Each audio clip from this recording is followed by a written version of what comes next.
Welcome back students to my channel juicy brains. और आज के लेक्चर में एक प्रैक्टिकल क्वेश्चन हम सॉल्व करेंगे फाइनल अकाउंट्स का, जिसमें आपको एडजस्टमेंट्स तो दिए हैं प्लस जीएसटी का इनपुट आउटपुट एडजस्टमेंट भी है। तो स्पेसिफिकली मुझे ये रिक्वेस्ट आई थी कि अगर मैं जीएसटी का एडजस्टमेंट बैलेंस शीट में आपको दिखाऊं, तो बेसिकली ये क्वेश्चन हम सॉल्व कर लेते हैं। तो हम तीनों ही अकाउंट्स को और मतलब ट्रेडिंग और पीएल को और आखिरी में बैलेंस शीट के स्टेटमेंट को प्रिपेयर कर लेते हैं, जिसमें जीएसटी का भी एडजस्टमेंट है। तो I hope so by the end of this lecture आपने जो डाउट मुझसे पूछा था वो आपको क्लियर हो जाए। सो इन द प्रीवियस लेक्चर्स हमने कुछ इंपॉर्टेंट एडजस्टमेंट्स डिस्कस किए थे लॉस ऑफ गुड से रिलेटेड, और उसमें उससे पहले हमने जीएसटी वाला पार्ट डिस्कस किया था कि जीएसटी किन किन चीज़ों में लगता है, आउटपुट इनपुट जीएसटी क्या होते हैं, और एक्सपेंसेस में भी जीएसटी लगता है कुछ में, और कुछ इनकम्स में भी जीएसटी लगता है। So basically in this question ये सारी चीज़ें कवर्ड अप हैं। तो हम इस क्वेश्चन को जल्दी से डिस्कस कर लेते हैं। एक ट्रायल बैलेंस दिया है जिसमें डेबिट और क्रेडिट बैलेंसेस हैं, एंड फाइनली आपको 6 एडजस्टमेंट्स इस पे दिए हैं। सो let's start with the trading account. ये क्वेश्चन मैं आपको शेयर कर लूंगी। तो बेसिकली जैसे जैसे हम क्वेश्चन सॉल्व करेंगे तो ये क्वेश्चन आपकी स्क्रीन पे ऑलरेडी आ जाएगा। सो डेबिट बैलेंसेस में पहले आपको स्टॉक, वेजेस, सैलरीज, परचेजेस दिया है, and the last item is input CGST, input SGST, and credit balances starts with sales, purchase return, discount received, और आखिरी में आपको loan, output CGST and output SGST दिया है। So let's start with the question. तो सबसे पहले हम ओपनिंग स्टॉक लिख लेते हैं। ओपनिंग स्टॉक क्वेश्चन में हमें दिया है और इसका अमाउंट सबसे पहले दिया है 50,000। तो स्टॉक पे तो कोई एडजस्टमेंट नहीं है हमारी, सो बेसिकली इसे फाइनल कॉलम में लिखते हैं हम। देन टू परचेजेस, परचेजेस में परचेज रिटर्न दिया हुआ है क्वेश्चन में, सो 1,75,000 लेस परचेज रिटर्न कितना दिया है 2,000। क्लियर? अच्छा, जैसे आप परचेजेस और सेल्स को लिखते हैं ट्रेडिंग अकाउंट में, तो side by side simultaneously purchases and sales से रिलेटेड अगर कोई एडजस्टमेंट है तो वो भी आप देख लेना, चेक कर लेना, ताकि उसको हम यहीं कर सकें। सो बेसिकली आपको इससे रिलेटेड कोई एडजस्टमेंट तो नहीं दिया है। क्लियर? तो आगे बढ़ते हैं, क्रेडिट साइड आ जाते हैं। बाय सेल्स, सेल्स की वैल्यू दी है 1,80,000 less sales return, sales return दिया है 3,000। So this is 1,80,000 minus 3,000 is 1,77,000। Clear? अब अगर आप अपने एडजस्टमेंट्स देखेंगे तो इसमें आपको क्लोजिंग स्टॉक आखिरी में दिया हुआ है। तो क्लोजिंग स्टॉक इज 32,000 बाय, या इसको भी यहीं लिख लेते हैं। अब क्लोजिंग स्टॉक से रिलेटेड भी कोई एडजस्टमेंट नहीं दिए हमें, तो आगे बढ़ते हैं। फिर हम डायरेक्ट एक्सपेंसेस की तरफ आ जाते हैं। वेजेस दिया है हमें 2 वेजेस, वेजेस से भी रिलेटेड कोई एडजस्टमेंट नहीं है। This is 3,000। Clear? Then salary, purchase, sales, debtors, discount allowed, और आप देख लीजिए डायरेक्ट एक्सपेंसेस में और क्या क्या चीजें हैं जो आ सकती हैं। Then I don't think so legal fee, BR and building is given in the last. Adjustments में हमें रेंट पे एडजस्टमेंट है, सैलरी और इंश्योरेंस पे, बैड डेट्स। ओके फाइन, अब तो हमारे पास कुछ और है नहीं, सो इसको हम कैलकुलेट कर लेते हैं। So this will be 2,09,000। I think सो 2,09,000। तो ये हमारा कहीं ना कहीं लॉस आएगा, क्योंकि 1,73,000 तो डेबिट साइड है। तो पहले हम डेबिट साइड का कर लेते हैं। 1,73,000 plus 50,000 plus 3,000, so this is 2,26,000। ठीक है, इसको हम क्लोज कर देते हैं दोनों साइड लिख के। अब हमें नेट लॉस निकालना है, माइनस 1,77,000 32, सो 17,000 आप आंसर में देख सकते हैं ग्रॉस लॉस आ रहा है 17,000, सो बाय ग्रॉस लॉस। क्लियर। तो ये तो था हमारा ट्रेडिंग अकाउंट। ट्रेडिंग अकाउंट में एज सच कोई हमें एडजस्टमेंट नहीं दी थी। अब क्योंकि इसमें बहुत सारे आपको एंट्रीज दी हैं तो हम इसको रब कर लेते हैं और फाइनली अब हम पीएल अकाउंट बना लेंगे यहीं पे। Okay, let's start with the PL adjustments.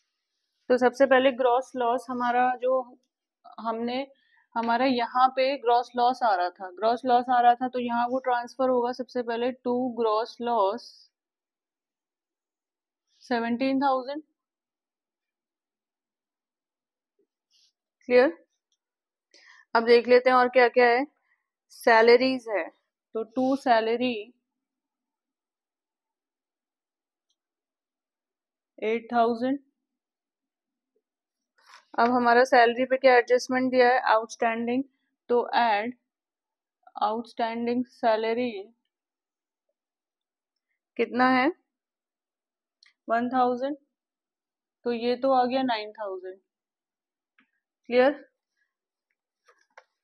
उसके बाद देख लेते हैं क्या आएगा। डिस्काउंट अलाउड दिया है 1,000 to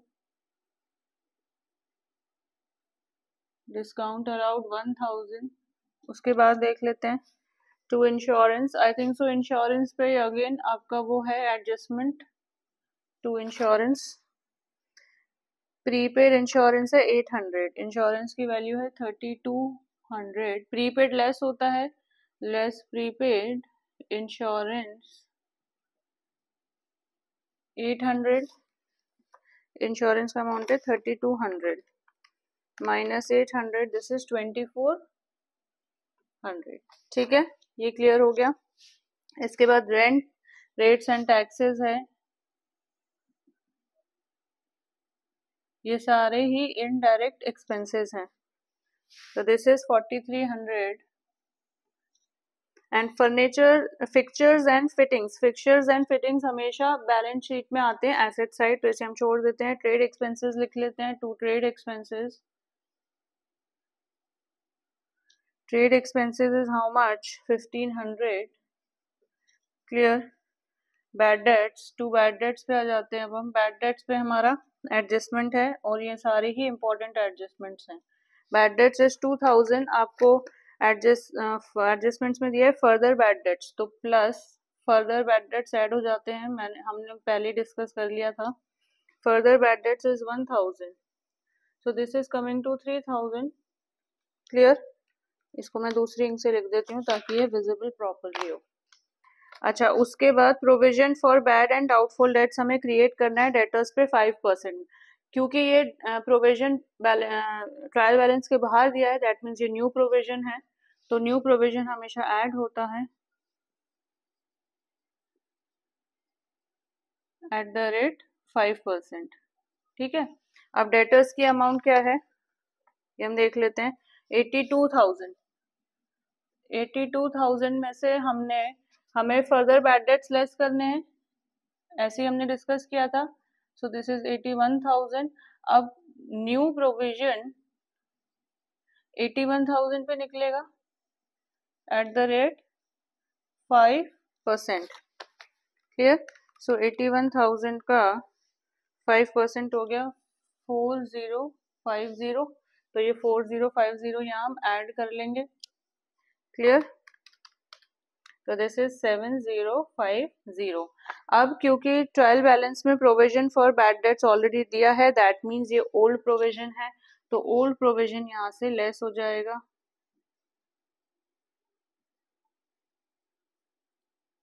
clear. Old provision is how much 2,500। अगर ओल्ड प्रोविजन 7,050 से बड़ा होता तो इसका एडजस्टमेंट क्रेडिट साइड जाता। क्लियर। तो इसको हम लेस कर देंगे 2,500, सो दिस इज 4,550। क्लियर। तो ये 4,550 हम यहाँ लिख देते हैं, 4,550। ठीक है।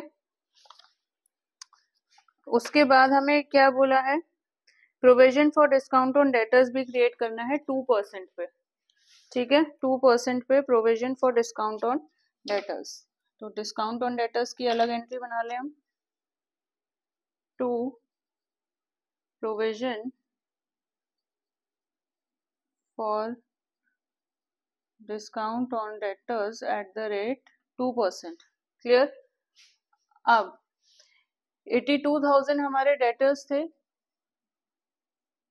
ये फर्दर बैड डेट्स हो गए जो हमने लेस कर दिया, इससे हमने न्यू प्रोविजन कैलकुलेट किया।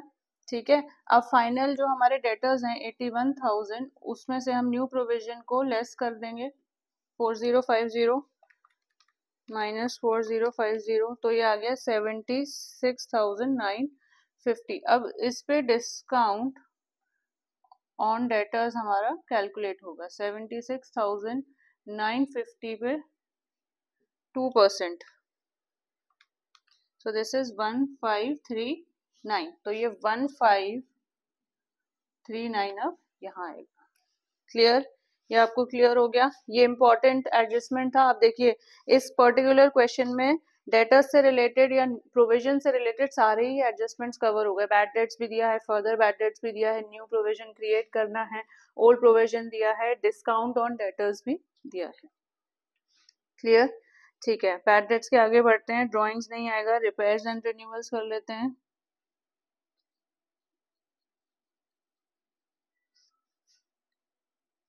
ये कितना है 1600।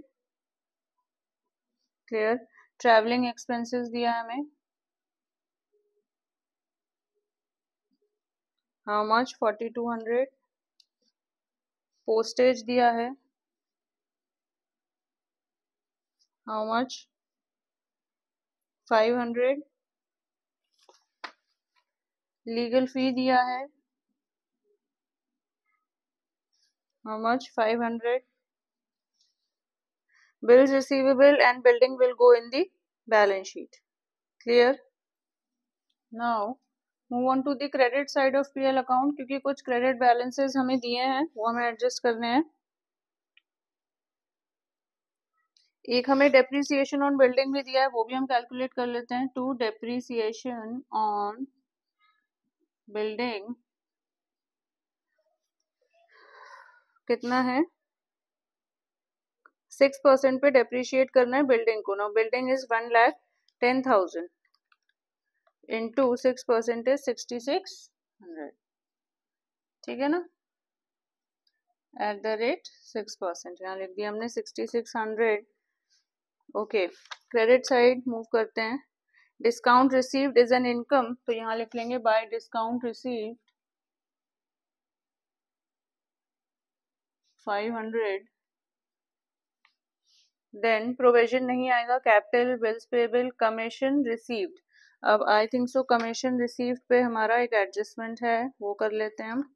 Bye commission received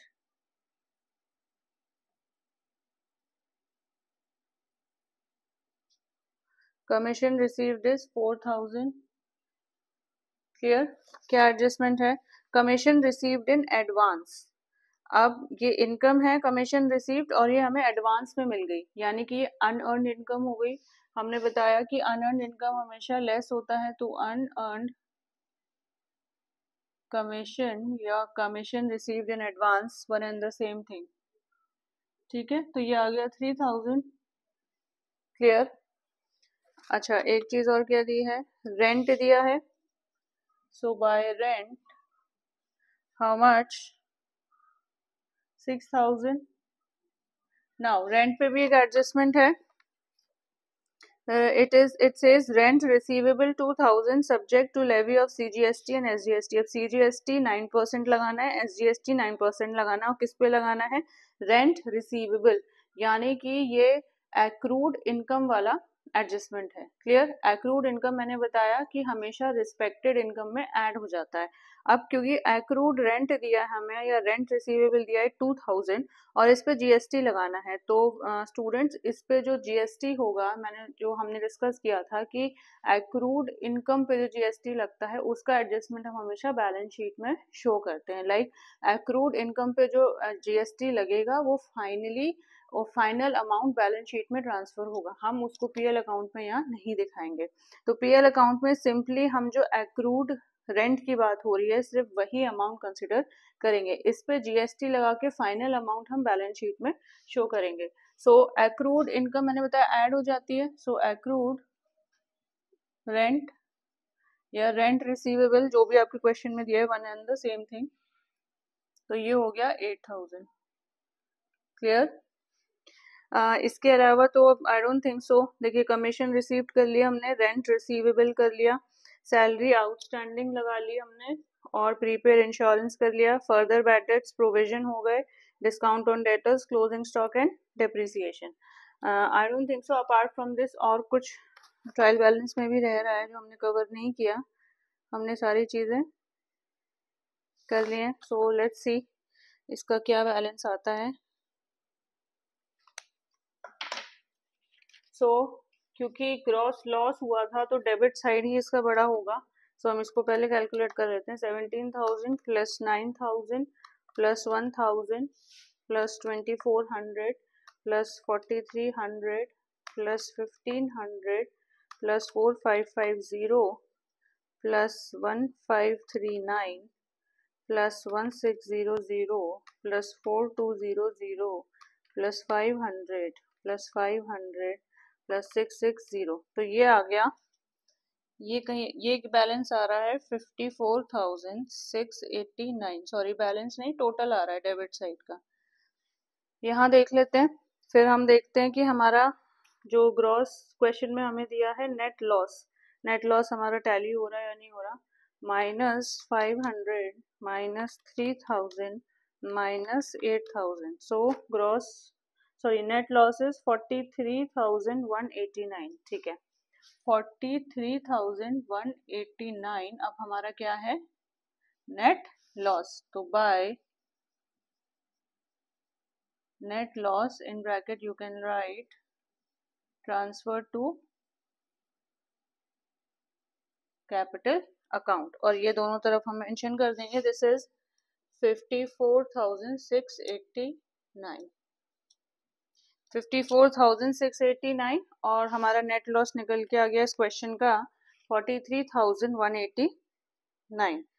so I hope so आपको यहाँ तक ये चीज समझ में आई होगी कि जीएसटी का कैलकुलेशन अभी फिलहाल हमने कहीं शो नहीं करा है, हम इसे फाइनल बैलेंस शीट में शो करेंगे। क्लियर? पहले एसेट साइड सॉल्व कर लेते हैं। तो देखते हैं कोई करंट एसेट्स हैं या नहीं। आपको बिल्स रिसीवेबल का अमाउंट दिया है 50,000, क्योंकि कैश इन हैंड और कैश एट बैंक तो मेंशन नहीं है, सीधे बिल्स रिसीवेबल मेंशन है। तो 50,000 है।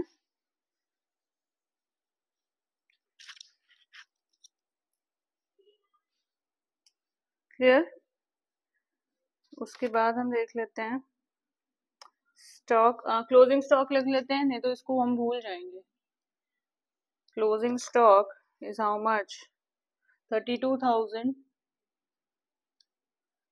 ठीक है, देन डेटर्स से कर ले हम एडजस्टमेंट, कि डेटर्स का लंबा चौड़ा एडजस्टमेंट है। Debtors is 82,000।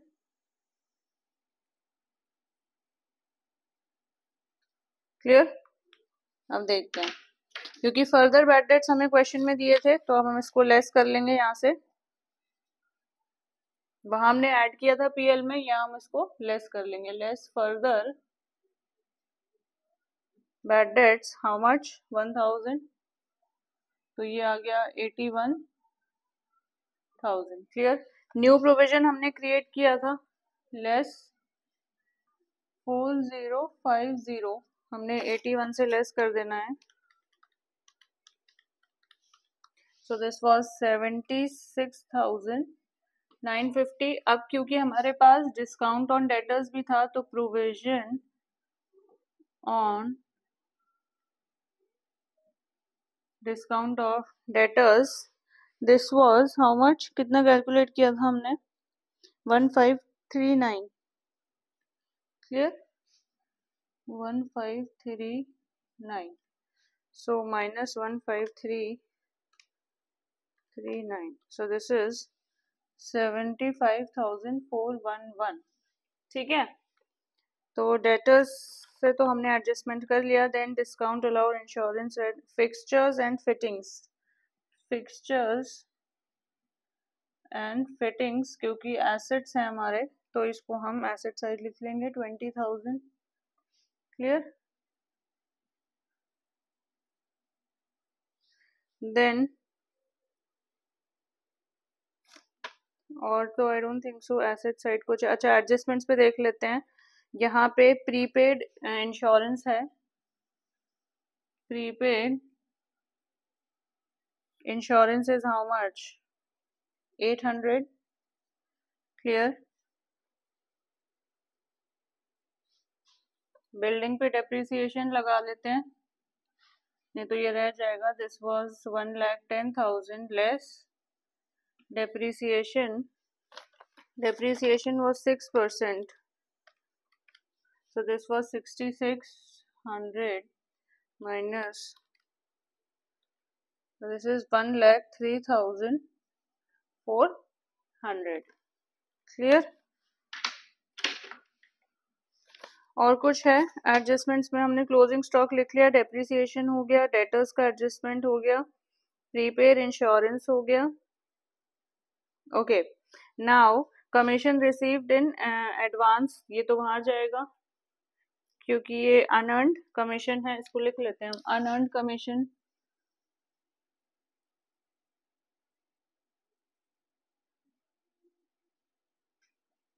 अनअर्न्ड कमीशन कितना है? 1,000. क्लियर. और रेंट रिसीवेबल यानी कि ये एक्रूड रेंट है. अब 2,000 तो एडजस्टमेंट में दिया ही दिया है, लेकिन उसमें अब हमें जीएसटी और सीजीएसटी कैलकुलेट करना है. सीजीएसटी एंड एसजीएसटी 9% ईच, तो 2,000 इंटू 9% निकालिए 180. तो 2,000 तो है ही, प्लस सीजीएसटी रेट लगा तो आ गया 180, प्लस एसजीएसटी रेट लगा तो आ गया 180. क्लियर. तो अब हम इसे प्लस कर लेते हैं तो ये आएगा 23. अब आपको समझ में आया कि एक्रूड रेंट पे जो 2,000 था वो तो हमने without GST calculation PL account में ही एडजस्ट किया था, बट बैलेंस शीट में क्योंकि आखिरी में एडजस्टमेंट हो रहा है तो अब हम यहाँ पे जीएसटी के रेट्स इसमें अप्लाई करेंगे. Clear. Now I don't think सो और कुछ एसेट साइड बच रहा है. चलिए यहाँ जाते हैं. अब यहाँ पे हमने अनअर्न्ड कमीशन तो लिख लिया. आउटस्टैंडिंग सैलरी थी हमारी जो आपको एडजस्टमेंट में दी है. This is 1,000 again. Clear. Unearned commission हमने लिख लिया. ट्रायल बैलेंस में देख लेते हैं. बिल्स पेबल दिया है 22,000. Bills payable is 22,000. Commission receive, loan दिया है. अच्छा लोन में सबसे पहले हमें ये देखना है कि इंटरेस्ट रेट तो नहीं दिया इसके आगे. अगर तो ये तो सिंपली लोन दिया है इसलिए हमने लोन की अमाउंट यहाँ लिख ली, लेकिन अगर यहाँ पे ट्रायल बैलेंस में लोन मान लीजिए एट द रेट 6%, 2%, 3% दिया होता, दैट मीन्स आपको इंटरेस्ट एनुअली कैलकुलेट करना है. और हम अज्यूम करके चलते हैं कि एनुअली इंटरेस्ट जो है हमारा आउटस्टैंडिंग है, तो वो हमें पीएल में भी दिखाना पड़ेगा और बैलेंस शीट में लोन की अमाउंट से हमें इंटरेस्ट अमाउंट कैंसिल ऐड करनी पड़ेगी. क्लियर. कि लोन में इंटरेस्ट अमाउंट हमने ऐड कर दिया जो कि हमारा आउटस्टैंडिंग था और फिर हमने उसको फाइनल अमाउंट से शो किया. बट बिकॉज इसमें लोन से रिलेटेड कुछ भी नहीं दिया है सो हम सिंपली इसमें लोन की वैल्यू लिख लेंगे 34,800. अच्छा अब क्या रह रहा है? बस आई डोंट थिंक सो और इसमें लायबिलिटी साइड कुछ और रह रही है चीजें. क्लियर. कैपिटल पे आ जाते हैं. आखिरी में हम कैपिटल का एडजस्टमेंट करते हैं. Capital amount is 2,90,000. लॉस हुआ था हमारा, लेस कर देंगे. It was 43,189. 43,189. ठीक है, इसको हम कैलकुलेट कर लेते हैं. Sorry 2,90,000 minus 43,189. So this is 2,46,811. अच्छा ड्राइंग्स भी दी है इसलिए हम लेस ड्राइंग्स भी कर लेंगे. कितनी दी है? Drawings must be on the debit side. It is 32,000 minus 32,000. So this is 2,14,811. अब आखिरी में हमारी बचती हैं जीएसटी की कैलकुलेशंस। तो क्रेडिट साइड आपको ट्रायल बैलेंस में दिया है आउटपुट सीजीएसटी और output SGST 15,000 each, and debit side दिया है input CGST input SGST 10,000 each. अब यहाँ पे क्योंकि इनपुट आउटपुट का फंडा आ गया जीएसटी में, तो हमने प्रीवियस लेक्चर्स में डिस्कस किया था कि इनपुट सीजीएसटी वो अमाउंट होता है या इनपुट जीएसटी वो अमाउंट होता है जो हम परचेजेस पे गवर्नमेंट को पे करते हैं, चाहे परचेज एसेट का कर रहे हो, चाहे गुड्स का कर रहे हो, या कोई एक्सपेंस इनकर कर रहे हो। ठीक है, तो इनपुट जीएसटी हमेशा एक्सपेंसेस पे लगता है और परचेजेस पे लगता है, और फाइनली ये अमाउंट हम गवर्नमेंट को पे करते हैं। और जो आउटपुट जीएसटी होता है वो हम कलेक्ट करते हैं, अपनी सेल्स पे कलेक्ट करते हैं। अब चाहे सेल्स गुड्स का हो रहा हो, एसेट्स का हो रहा है, या कोई इनकम हम अर्न कर रहे हो, तो आउटपुट जीएसटी इनकम्स अर्न पे लगती है और सेलिंग पे लगती है जो हम कस्टमर से कलेक्ट करते हैं। क्लियर? और इनपुट हम ऑलरेडी परचेज कर चुके हैं चीजें, या एक्सपेंसेस पे जो हम दे चुके हैं वो हम गवर्नमेंट को दे रहे हैं। तो हम अब कंपेयर करते हैं कि इनपुट बड़ा है या आउटपुट बड़ा है। तो इस क्वेश्चन में हम देखेंगे कि आउटपुट बढ़ा है, यानी कि आउटपुट बढ़ा है इसका मतलब कि हमारा जीएसटी का कलेक्शन है जो हमने कलेक्ट किया थ्रू सेल्स वो ज्यादा है। क्लियर? तो अगर आउटपुट इनपुट से बड़ा होता है तो वो बैलेंस या वो डिफरेंस जाता है लायबिलिटी साइड। क्यों? क्योंकि हम ये मान के चलते हैं कि अभी भी कुछ अमाउंट हमें गवर्नमेंट को पे करना है।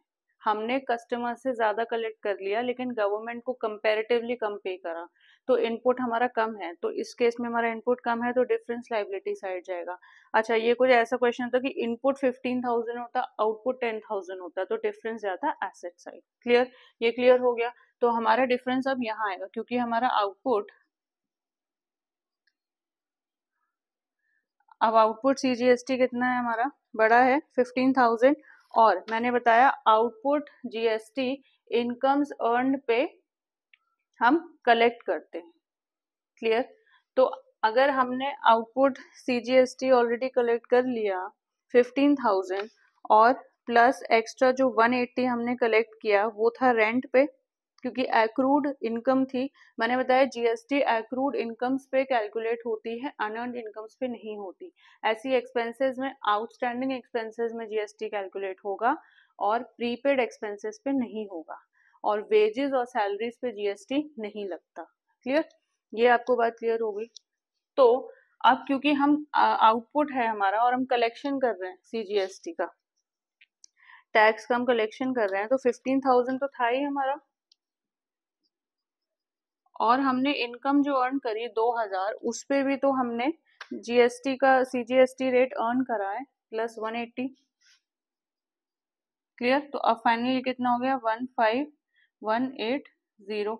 अब हम लेस कर देंगे इनपुट, क्योंकि इनपुट कम है, सीजीएसटी कितना है 10,000। ठीक है, तो ये हमारा 5180 आ गया, 5180। क्लियर? ऐसे ही हम एसजीएसटी का करेंगे। अब आउटपुट एसजीएसटी हमारा बड़ा है, कितना है 15,000, और एसजीएसटी पे भी हमने 180 रुपीज कलेक्ट करे क्योंकि अर्न करे अक्रूड इनकम पे, तो 9% ईच था, तो 180 इस पे भी हमने कलेक्ट करे। क्लियर? तो ये हो गया हमारा 15,180, इसका भी अमाउंट वही आएगा, less input SGST how much 10,000, जो कि हमें क्वेश्चन में दिया है, तो इसका डिफरेंस आ गया 5180। ठीक है, तो हमने आखिरी में बैलेंस शीट पे कैपिटल का कैलकुलेशन करते हैं, बट क्योंकि इस क्वेश्चन में स्पेसिफिकली जीएसटी का कैलकुलेशन था तो हमने वो कैपिटल के बाद आखिरी में से शो कर दिया। नाउ लेट्स सी हमारे ये कॉलम्स मैच हो रहे हैं या नहीं। 1580 plus 1580 plus 2,14,811 plus 34,800 plus 22,000 plus 1,000 plus 1,000. So this is coming to 2,83,971. तो बैलेंस शीट का हमारा लायबिलिटी साइड तो सही आ गई, 2,83,971। आई हैव द आंसर, इसलिए मुझे पता है कि बैलेंस टोटल तो यही आ रहा है, तो लाइबिलिटी साइड तो ये आ गया। एक बार हम एसेट साइड देख लेते हैं। 50,000 plus 32,000 plus 75,411 plus 20,000 plus 800 plus 1,03,400 plus 2,360, तो 2,83,971, 2,83,971। तो हमारा आंसर बिल्कुल सही है, हमने सब कुछ चीज़ें बिल्कुल सही कैलकुलेट करी हैं। सो आई होप सो स्टूडेंट्स ये क्वेश्चन आपको क्लियर हो गया होगा। बेसिकली ये क्वेश्चन ऐसा है कि जिसमें ज़्यादातर प्रॉफिट आता है, इसमें ग्रॉस लॉस आ रहा है, नेट लॉस आ रहा है, और डेटर्स से रिलेटेड बहुत अच्छे एडजस्टमेंट्स दिए हैं। एक एक्रूड आपको इनकम दे दी है और उस पर जीएसटी से रिलेटेड अच्छा एडजस्टमेंट्स हैं। तो आखिरी में एक्रूड रेंट पे हम जीएसटी पे ये वाला फाइनल अमाउंट शो करेंगे। ये पीएल अकाउंट में नहीं जाएगा, पीएल अकाउंट में सिर्फ 2000 जाएगा, but liability side input output आपको हमें बैलेंस शीट में डिटेल में दिखाना पड़ेगा। Clear? So I hope so आपको ये क्वेश्चन क्लियर हो गया होगा and it might be helpful to you in your exams. So जो एग्जाम्स देने जा रहे हैं अपने, उनको all the best for the exams. And अगर आपको इस क्वेश्चन से रिलेटेड कोई डाउट है तो प्लीज़ आप इसे कमेंट्स में मेंशन कर सकते हैं। So see you in the next lecture. So students, अगर आपको मेरा ये लेक्चर अच्छा लगा हो तो प्लीज़ इसे लाइक करें, इसे शेयर करें and do subscribe to my channel. See you in the next lecture.